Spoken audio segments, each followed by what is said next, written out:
Una manifestazione spontanea che ha visto cittadini, associazioni e amministratori riunirsi in varie città italiane per contestare le scelte del governo sulle politiche migratorie.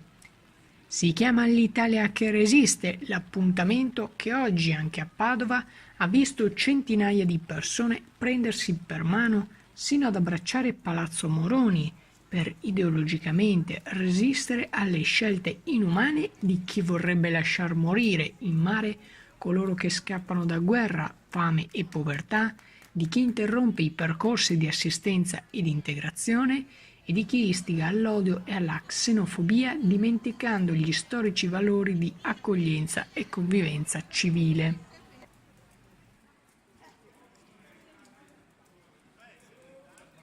L'autoconvocato movimento chiede l'abrogazione del decreto sicurezza, sostenendone l'illegittimità insieme all'esecutivo Salvini-Di Maio.